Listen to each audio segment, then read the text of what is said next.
buenas noches, mis queridos espectadores de Relatos de Terror García. Es un verdadero placer saludarlos una vez más. Prepárense, porque esta noche les traigo las historias más impactantes, las experiencias más escalofriantes y las situaciones más inexplicables que nos llegan directamente del más allá y lo sobrenatural. Presentamos La maldición de los cuerpos frescos, narrada por texto de Gabriel Antonio Pombo. La historia de William Burke y William Are constituyó un caso criminal de la era previctoriana, también conocido como el de los traficantes de cadáveres. Estos dos sujetos fueron una especie de trabajadores autónomos o independientes de tiempos antiguos, cuya forma de actuar resultó delictiva. En tanto, acabaron con la vida de 16 infelices víctimas. También se les llamó resucitadores de difuntos, pero ese mote deviene equivocado a su respecto, aunque sí es aplicable a otros criminales de tiempos contemporáneos a ellos. No cabría asignarles ese alias a este dúo de malhechores, pues, pese a que fueron quienes más triste fama cobraron como ladrones de tumbas o resurreccionistas, ellos no hurtaban cadáveres de los cementerios. Estos hombres, en realidad, eran homicidas en serie, cuya peculiaridad consistía en que traficaban, enajenaban o vendían los cuerpos de las víctimas, a las cuales asesinaban. Solamente en el caso de un anciano inquilino de apellido Donald, el cual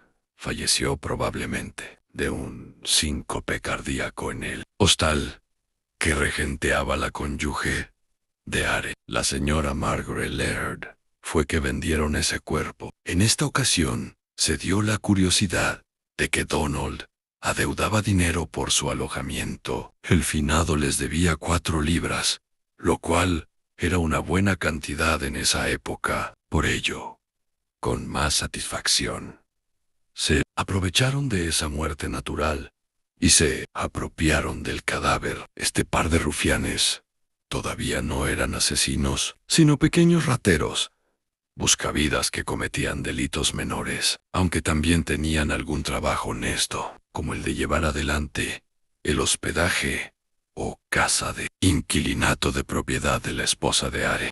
Entonces, se les ocurrió disponer de aquel difunto para resarcirse de la deuda. Su intención primaria fue llevarlo a la Facultad de Medicina de Edimburgo, con el fin de enajenarlo a los profesores de anatomía. Posteriormente, dado que fracasaron en su intento de concretar esa transacción, un estudiante de la facultad les indicó que había una persona ávida por comprar un cuerpo fresco, el reconocido anatomista Robert Knox.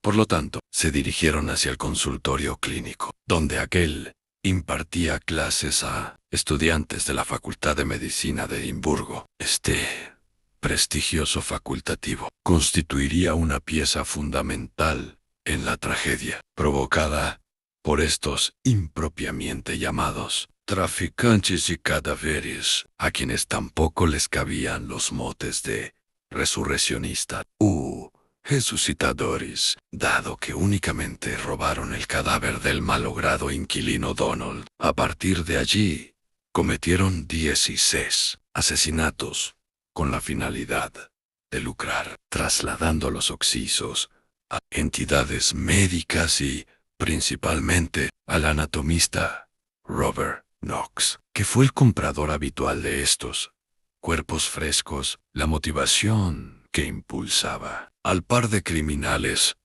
consistía en el beneficio económico que obtenían. No había ninguna otra finalidad que fuera el motor de sus homicidios, más que su afán de lucro. Y no llama la atención que el dinero fuese la única razón de su mortífero accionar. En cambio, cabría preguntarse, ¿por qué un anatomista como el Dr. Knox y otros como él en Escocia y en el Reino Unido, estaban dispuestos a relacionarse con malvivientes para comprarles cadáveres de dudosa procedencia. ¿Por qué lo hacían?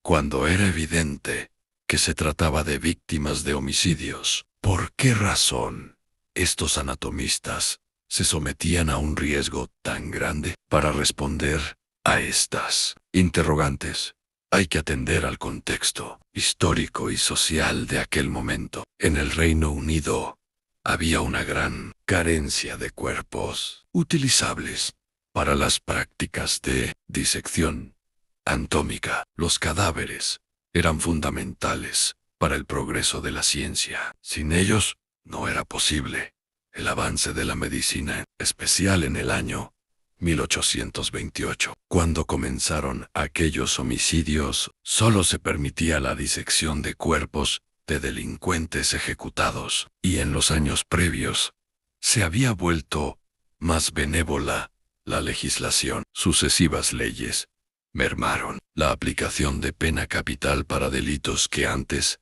se castigaban con la muerte. En 1828, en el Reino Unido, únicamente se ejecutaba a los culpables asesinatos graves y de alta traición a la nación británica. Como consecuencia, apenas estaban disponibles 3 o 4 ejemplares corporales cada año, cifra muy insuficiente para satisfacer la enorme demanda de las entidades médicas y de los anatomistas particulares. Resultaba imprescindible disponer cadáveres a fin de practicar disecciones, y al doctor Robert Knox poco le preocupaba pagar por aquellos cuerpos de procedencia espuria. Cabe considerar que a sus cursos magistrales acudían unos 500 alumnos por año, los que le abonaban 8 libras cada uno. Por consiguiente, pagarle a Burke y Are 10 libras por cada finado en buenas condiciones constituía un pingüe negocio para este cirujano. Los estudiantes asistían porque daba sus clases con brillantez didáctica, pero sobre todo porque les dejaba realizar disecciones en vivo y en directo bajo su guía. Tal práctica otorgaba a estos alumnos mucha ventaja sobre quienes solo concurrían a la facultad o acudían a los cursos de otros anatomistas. Allí casi no había cuerpos para su estudio clínico. Los pocos que se utilizaban estaban sumamente degradados, pues pertenecían a finados extraídos de sus tumbas, a diferencia de los occisos frescos que se diseccionaban en los cursos impartidos por el profesor Knox. Luego de 16 homicidios, las letales fechorías quedaron al descubierto. Ambos asesinos y sus esposas cómplices fueron arrestados. El profesor Knox participó como testigo y no resultó acusado. Tras el proceso penal, solo se condenó a Burke a la pena capital, dado que Are se libró acordando con la fiscalía y acusando a su socio. También las 2 mujeres evitaron la cárcel.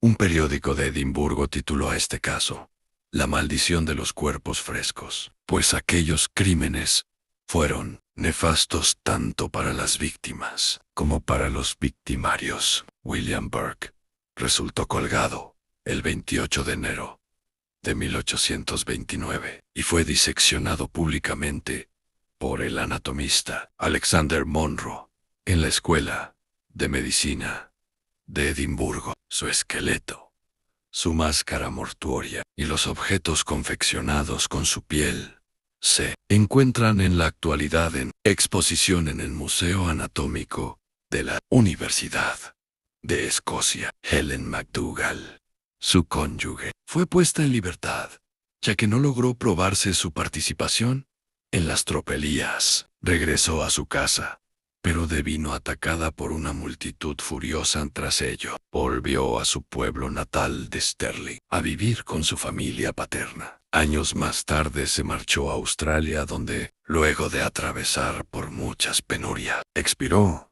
en el año 1868. Margaret Laird, la esposa de Are. Evitó el linchamiento y regresó a Irlanda con su familia. Se sabe que terminó sus días enferma y en la miseria. William Hare quedó libre en febrero de 1829 y la tradición popular lo identifica con un mendigo ciego de Londres, atacado por una multitud y arrojado a un pozo que contenía cal viva. Si bien nada de esto está confirmado, la última vez que se lo vio fue en la ciudad inglesa de Carlisle, mendigando y viviendo en la pobreza extrema. Por su parte, el doctor Robert Knox se libró de ser imputado porque William Burke señaló en su confesión que el médico no sabía nada sobre el origen de los cadáveres. Sin embargo, el papel del cirujano como incentivador de 16 homicidios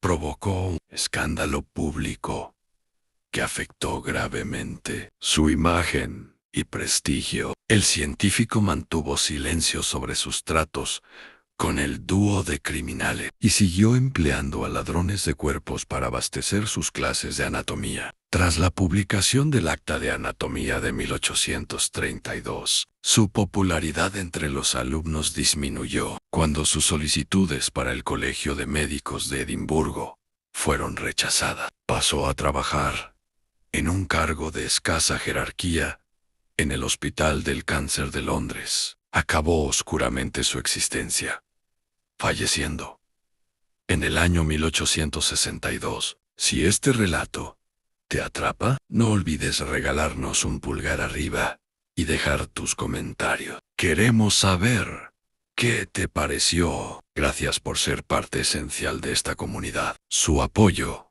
es nuestra inspiración. Saludos a todos nuestros fieles espectadores. Hasta la próxima. Y que el miedo los acompañe. Síguenos en todas nuestras redes sociales.